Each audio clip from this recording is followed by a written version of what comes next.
Hey you! Welcome back to my channel where we discuss all things work culture, HR, and leadership. I am Tirsa Hall, and if you're new to this channel, I want to wish you a warm welcome, and to my loyal followers, thank you so much for always chiming in as we discuss all topics relating to the world of work and creating a better space for us to enjoy. Now, as promised, this week we're officially launching Tales of a Cryptic Work Culture. And so what is that? That is an ever-going discussion that we will be having as it relates to the toxic work situations and scenarios that are happening within our workspace. Every week, we will be featuring a new work scenario or experience that we will dissect and discuss where the employee might go wrong, where the organization may go wrong. We're going to dig into every element of that, and I hope you tune in for that.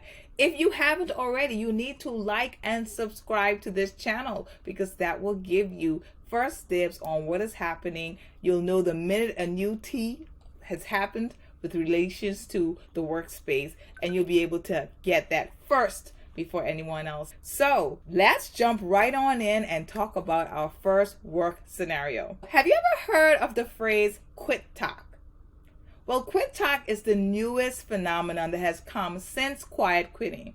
Now, quiet quitting, as you know, is referring to employees who are in the working world and they are just doing the bare minimum of what the job requires. They're not going above and beyond. They're not taking on additional responsibilities. They're simply committing to just doing that because they're not happy with how the work environment has been, and they no longer feel like putting in more effort because they don't feel that they've been rewarded in that way. So with that said, quit talk, on the other hand, is focused more towards the culture of the organization. Here, employees go to TikTok to vent and share actual challenges that they're experiencing in their workspace, things that might have been historically hidden that most people on the outside looking at that organization would not know anything about, or deep-rooted issues or practices that have now become what I like to refer to as the unofficial work culture of the organization that needed to be shared or that needs to be pointed out.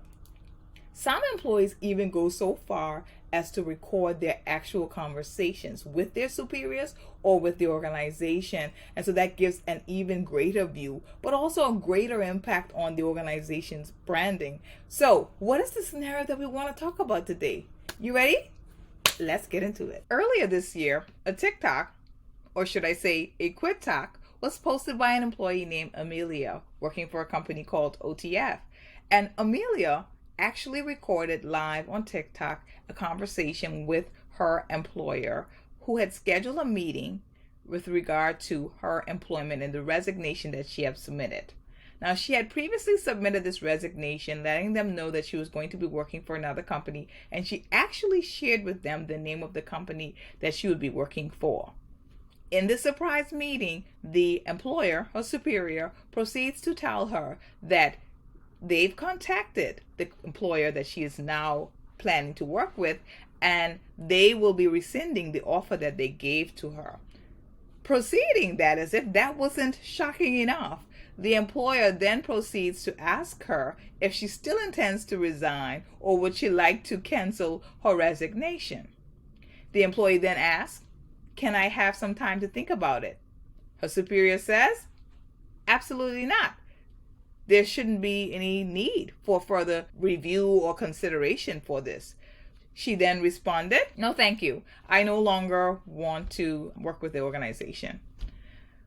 After this, the superior proceeds to tell her that he is going to ensure that she is not hired. He knows about her follow-up interview with the owner of the organization, and he will be telling her and giving her specific instructions not to hire her ever again.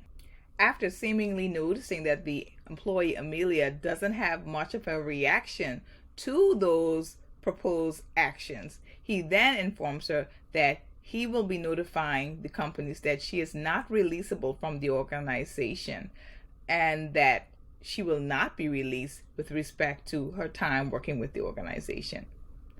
So, ladies and gentlemen, that is some tea. A lot to dissect here, so let's get started. But before I do this, let me put this disclaimer out. I am an HR expert with over 18 plus years of experience. However, this is not considered any sort of legal or professional advice. This is simply my take and perspective on what has happened in this scenario. And so I want it to be considered as such. You can feel free to share your opinion and your perspective as well as it relates to the situation, knowing full well that we have viewers from all over the world. Different countries have different laws, different expectations. So we're just sharing our own opinion on what we think happened in this particular scenario. All right, so let's start to dissect this situation. My first observation is clearly a breach of trust. The employee Amelia shared the organization that she would be working for. Most employees don't even share that with an organization, but if it is shared in any scenario, it's important not to breach the trust and then go behind the employee's back and contact who she is intending to work for. For employees, it's always best to be considerate of that when you're making the decision to resign, but also organizations should be respectful of whatever it is they're sharing and keep that confidential, or at least be open and transparent about their intention to communicate with another employer should there be some valid reason behind why that's taking place.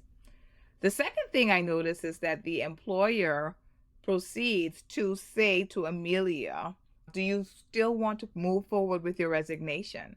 That is a bit of a red flag and concern, because if you are going to outright stand in the way of an opportunity for an employee to move on and work with another company, why would you then come back and ask them if they would like to rescind their resignation? Clearly, there would be some level of dissatisfaction and feelings of unhappiness that would come from that employee to now put them in an environment where they have to work in your organization. What is that going to do to the culture of the organization, to the other employees who are working along with that employee? How are we to expect a positive outcome when the way we've gone about this situation, which is completely canceling the opportunity, not negotiating with the employee to change their mind, but canceling the opportunity? How would that even result in a positive response? It gives clues to the fact that Amelia might be an employee that is very knowledgeable, that is very efficient, that you would want her to stay despite you canceling her opportunity to move forward. It seems that this organization would be happy, or the superior, I should say, would be happy to keep her skills within the organization, regardless of the effect of how her attitude or how her feelings may affect the others in the work scenario. The next observation is obviously the employee recording a conversation with their superior and posting it online. I know many people are going to share that opinion of, isn't it illegal to record or inadmissible in court proceedings to carry a recording of this nature that you didn't get consent for? Many countries, that is the requirement and that is the law standard. However, Amelia may not be using this for court purposes. If she decides to share this information or share this recording to social media, the damage is already done. The questions that people have about the company, the place to work, how that manager reflects on the organization, all of that damage is done whether she steps foot in court or not. So we need to be mindful that these situations, and social media can be a great tool for employer branding, but it could also be a very costly tool if the matters or the issues are not handled properly with respect to how it is done. Organizations need to pay attention to, how do we get to a proactive position where we don't have a scenario where employees feel so pressed about a matter that they want to go beyond the outskirts to be able to get that shared or vented to the world. Another area that we would want to pay attention to also as a possibility is the fact that Amelia may be working with a company that is a competitor of the existing organization. And if there is some sort of contractual clause that says you're not allowed to work with one of our competitors or organizations that we are affiliated with, then that may be a point of contention in why the offer to her would be rescinded. However, either way, is that the right way for an organization to handle a matter? Is that in the best interest of the work culture? What alternatives could have been explored? If it is a contractual obligation, it would have been better to have a meeting or a conversation with Amelia to say, do you know that your contract holds you to work with this particular organization and not work with our competitors?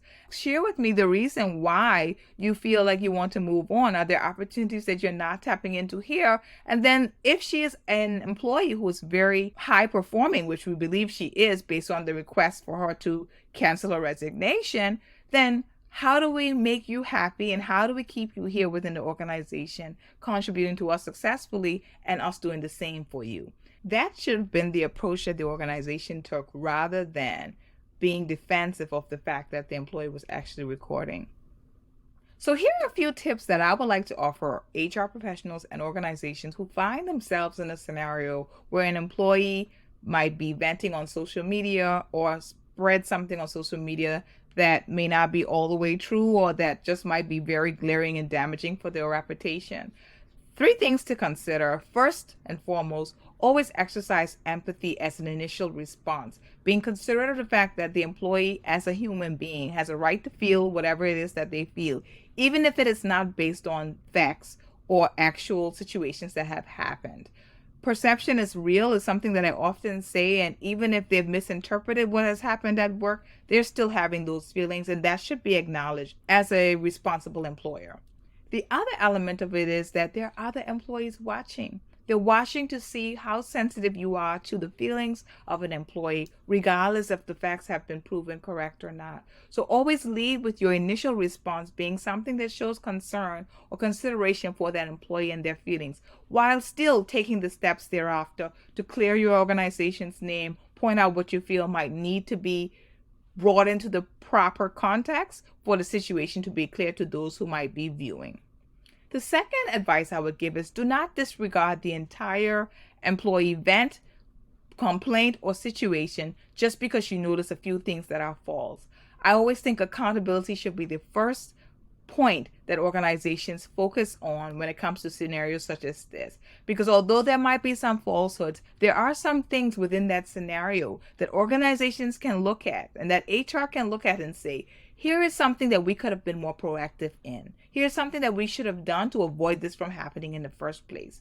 Here are some systems or some processes or some policies that we should put in place now that makes it clear to an employee how they go about filing a complaint, or here are the requirements in which you need to operate within. So there's always in every scenario something to draw from that will help organizations make things better for the future. And it also helps other employees see that you're being proactive in ensuring that that doesn't happen again. Third, definitely from the proactive perspective, try to shift your culture to one of openness, transparency, and sharing. If you have an organization or a culture that allows employees to share how they feel, either anonymously online, either in person, either through suggestion boxes, that will allow you as an organization to see and identify the challenges and the problems that are happening in your organization and be able to deal with them, not only while they're smaller, but keeping them within the confinements of the organization so that you don't damage employee branding and how people see your company, which could affect your retention and other important elements of your business success. That is what you would want to do. Have that focus and keep that internally, and then work actively to try to solve those challenges from an internal perspective rather than that.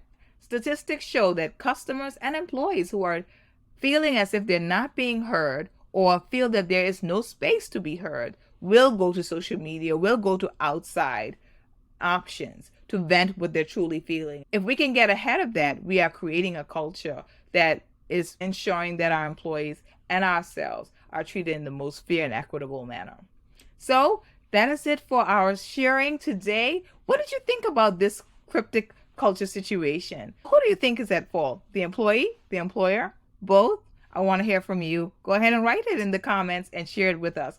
And if you have a work culture situation that you want some insight on and you want us to dissect, please send it to us by DM, send it to me at the email listed below, and it just might be featured on next week's cryptic culture scenario. So for now, look forward to seeing you. Hope you enjoyed this work toxic culture scenario cut up, and I'll see you soon. Take care. Bye.